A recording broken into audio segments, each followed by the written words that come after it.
कल एक बड़ा इंपॉर्टेंट मैच था जिसमें इस्लामाबाद ने कोयटा को बाहर कर दिया।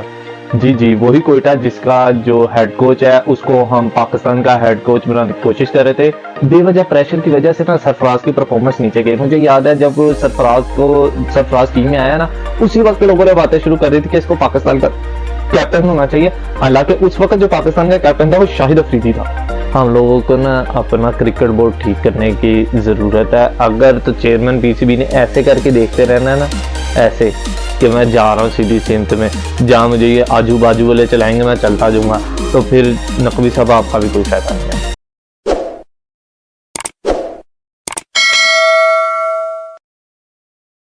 अस्सलाम वालेकुम गाइस, क्या हाल चाल है? उम्मीद है आप सब खैरियत से होंगे। Welcome back to my channel famous record.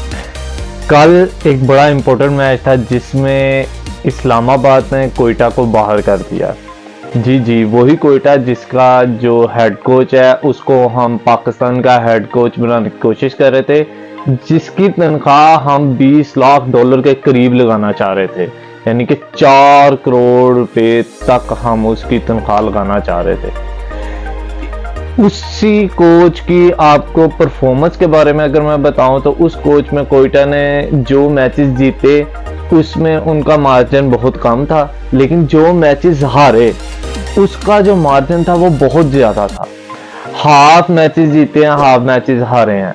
और कोयटा की टीम में सरफराज के साथ उनका फड्डा की करवाने वाले शेन वॉटसन के पास तजर्बा क्या है? किसी इंटरनेशनल टीम का तजर्बा है। आईपीएल में भी वो अब कोचिंग के फराइज अंजाम देंगे, लेकिन आईपीएल में किसी और टीम ने नहीं सोचा कि हम उसको उठा कर लगा दें, अपना हेड कोच लगा दें। हाँ, दूसरी तरफ श्रीलंका ने आकिब जवेद को अपना बॉलिंग कोच लगा दिया।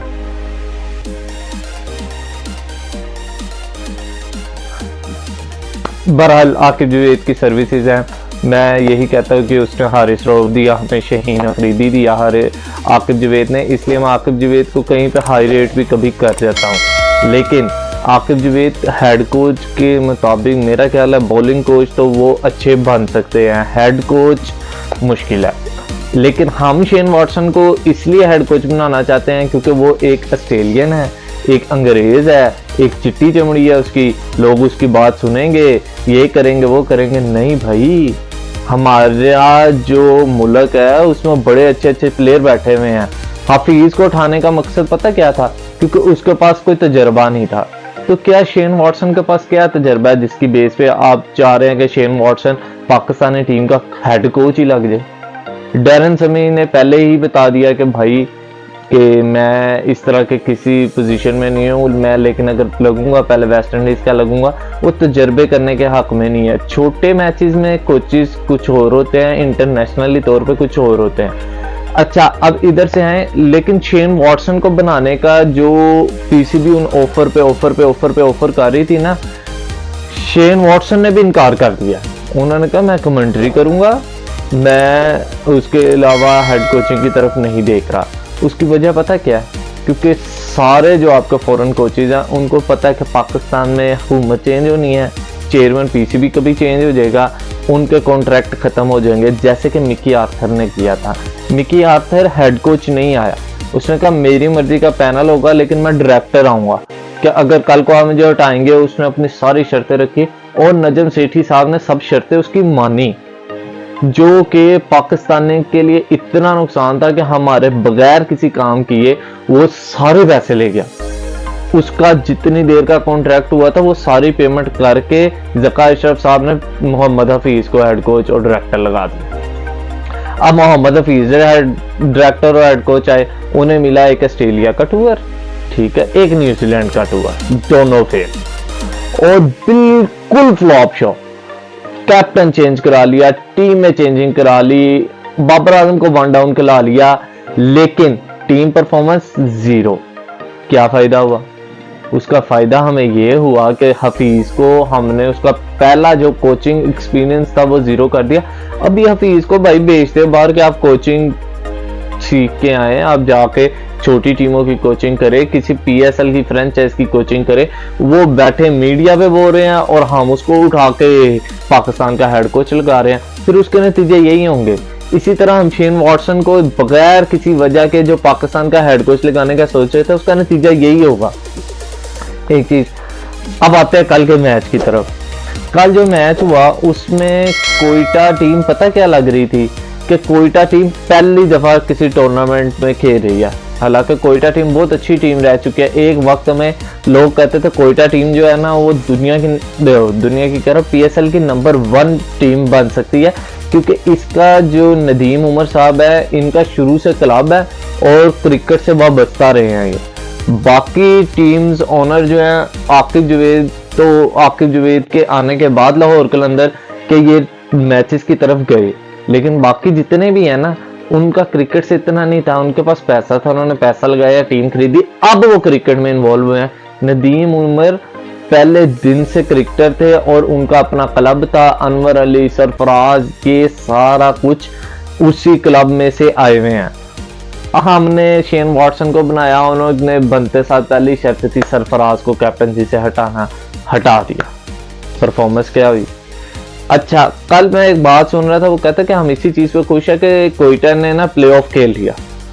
तो प्लेऑफ खेलना कौन सा मुश्किल है? 2 टीमें गंदा खेल ली हैं, एक टीम आपकी अच्छी खेली है, आपकी टीम चौथे नंबर पे है। अगर आप सोच रहे हैं कि आप लोग बहुत अच्छी परफॉर्मेंस दी है, तो जो आपने कैप्टन बनाया रोसो, उसकी परफॉर्मेंस निकाल के देख ले, आपको पता चल जाएगा कि आपने सरफराज को बिठा के क्या किया।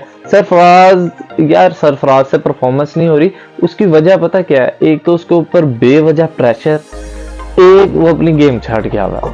बेवजह प्रेशर की वजह से ना सरफराज की परफॉर्मेंस नीचे गई। मुझे याद है जब सरफराज टीम में आया ना, उसी वक्त लोगों ने बातें शुरू कर दी थी कि इसको पाकिस्तान का कैप्टन होना चाहिए।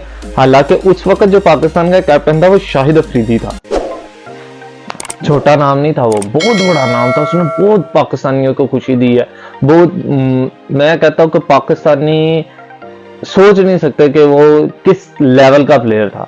लाला इंडियन के नुलकर ने कहा था कि ये पाकिस्तान का जो शाहिद अफरीदी है वो इंडियंस के लिए आग है। यार बात पता क्या है, हम लोग ना ऐमी चिटी चपड़ी देख के ना हम लोगों को इस तरह की हरकतें नहीं करनी चाहिए। हमारे पास भी बहुत अच्छे पैटे हैं। यूनुस खान को अगर हम कोचिंग का कोर्स करवाते और उसको दोबारा लेके आते, जो कि हमारे लिए बहुत अच्छी एक चीज़ बन सकती थी। इंडियन को देख लें, कभी उन्होंने गोरा कोच लगाया, उनकी टीम की परफॉर्मेंस देख लें, उन्होंने अपने लोकल प्लेयर्स को इज्जत दी। हम लोग वो ना अपने प्लेयर्स को इज्जत देते हैं, ना हम अपना कोचिंग स्टाफ अच्छा कर पा रहे हैं, और बातें हमसे सुन लो कि हम लाखों करोड़ों रुपया कमा रहे हैं। अब 4 करोड़ शेन वॉटसन को देने से अच्छा है कि आप किसी ऐसे कोच को दे लें, अफगानिस्तान के किसी कोच को दे दें। अफगानिस्तान ने जो कोच लगाया हुआ है ना, वो प्रोफेशनल कोच है। यासिर अरफात को दे दें 4 करोड़ रुपया, वो कम से कम कोचिंग का एक्सपीरियंस तो लेके आया हुआ है।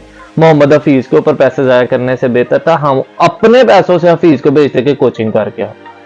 एक चैनल के थ्रू आते। वैसे तो आप बहुत बातें करते हैं, फर्स्ट क्लास के लिए, फिर उसके बाद A, फिर B, फिर 2 और 19 ये, फिर पाकिस्तानी टीम में आना है। कोचिंग में ये नहीं हो सकता। पहले आप कोचिंग स्टाफ पहले पूरा कोर्स करें। मिस बॉल को हमने कोच लगा दिया। जिस मेरे ख्याल से पाकिस्तानी टीम का डाउनफॉल उसी दिन शुरू हो गया था जब मिसबा कैप्टन बना। मिसबा की खुद की परफॉर्मेंस पता क्या थी? उसने आकर 60 बॉलों पे 10 स्कोर करना है, ठीक है। वो कहता था पिच पे खड़े रहो। माइंडसेट की बात है ना, पिच पे खड़े रहे। उसने पाकिस्तान का जो तेज खेलने वाला प्लेयर आया, हैदर अली, ये सब ये उसकी कोचिंग में, और ये उसके उमर अकमल तक को उसने कहा यार डिफेंड करो, छोड़ो छिक्का चौका छोड़ो। इसलिए हमारी क्रिकेट बहुत पीछे रह गई। और हम कहते हैं मिसबॉल का बड़ा अच्छा रिकॉर्ड है, वो रिकॉर्ड मिसबॉल की वजह से नहीं है, पाकिस्तानी बैटिंग की वजह से नहीं है, पाकिस्तान की बॉलिंग हमेशा से अच्छी रही है, पाकिस्तानी बॉलिंग की वजह से। अच्छा चले, तब जो पाकिस्तान की बॉलिंग अच्छी कर रहा था वो जुनैद खान था, और जुनैद खान को हमने उठाकर बाहर फेंक दिया। हम लोगों को ना अपना क्रिकेट बोर्ड ठीक करने की जरूरत है। अगर तो चेयरमैन पीसीबी ने ऐसे करके देखते रहना है ना, ऐसे कि मैं जा रहा हूँ सीधी सिंध में, जहाँ मुझे ये आजू बाजू वाले चलाएंगे मैं चलता जाऊंगा, तो फिर नकवी साहब आपका भी कोई फायदा नहीं है। हाँ, अगर आपने इस तरह देखना है कि आपकी आंखें खुली हों और आप देख रहे हो और साइड वालों को आप फारग करते जाएं, इसकी वजह से पाकिस्तानी क्रिकेट का फायदा होगा और पाकिस्तानी क्रिकेट ऊपर जाएगी। आपसे रिक्वेस्ट है कि ये अपने आजू बाजू वाले लोगों से निकलें। इन्होंने बड़े बड़े चेयरमैनों को हरवा दिया, ज़का अशरफ को डाउनफॉल पे लेके जाने वाला ये है। बहुत शुक्रिया, अपना ख्याल रखिएगा, मेरी वीडियो देखते रहें, लाइक शेयर करते रहें। Thank you. अल्लाह।